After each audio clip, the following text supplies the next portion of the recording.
Cancer Healer Center, a new beginning.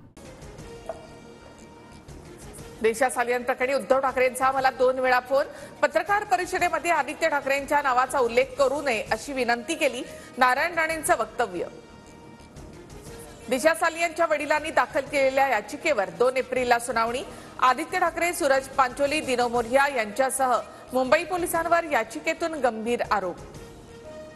Kishori Pednekar दिशा सालियनच्या घरी काय करत होत्या? मंत्री नितेश राणे यांचा सवाल. तर दिशा सालियन, सुशांत सिंग राजपूत यांना न्यायालय योग्य न्याय देईल, नितेश राणे यांचं वक्तव्य. नागपुरातील दंगलखोराकडून नुकसान भरपाई वसूल करणार. नुकसान भरपाई दिली नाही तर दंगलखोरांची संपत्ती जप्त करणार. मुख्यमंत्री फडणवीसांची आक्रमक भूमिका. नागपूर राड्याच्या दरम्यान महिला पोलिसांचा विनयभंग झाला नाही, मुख्यमंत्री फडणवीसांचं वक्तव्य. तर पोलिसांनी दाखल केलेल्या एफआयआर मध्ये मात्र महिला पोलिसांच्या विनयभंगाचा उल्लेख. नागपूर हिंसाचार प्रकरणातील जखमी असलेल्या एकाचा मृत्यू. नागपुरातील मेयो रुग्णालयामध्ये इरफान अन्सारी यांचा उपचाराच्या दरम्यान मृत्यू. इंद्रजित सावंत धमकी प्रकरणी प्रशांत कोरटकरच्या विरोधात लुकआउट सर्क्युलर जारी. प्रशांत कोरटकरच्या परदेश प्रवासाची माहिती घेतली जाणार. प्रशांत कोरटकर कुठेही असो अटक करणारच, मुख्यमंत्री देवेंद्र फडणवीसांकडून स्पष्ट. कोल्हापूर पोलिसांकडून प्रशांत कोरटकरचा चंद्रपूरमध्ये शोध सुरू. चंद्रपुरातील सीसीटीव्ही फुटेज कोल्हापूर पोलिसांच्या हाती. तर दुबईमधील फोटो व्हायरल झाल्यानंतर कोरटकर दुबईला पळून गेल्याची चर्चा, सूत्रांची माहिती.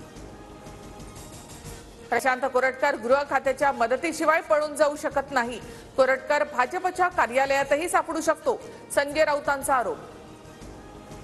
प्रशांत कोरटकरचा पासपोर्ट जप्त करा, इंद्रजित सावंत यांची प्रतिक्रिया.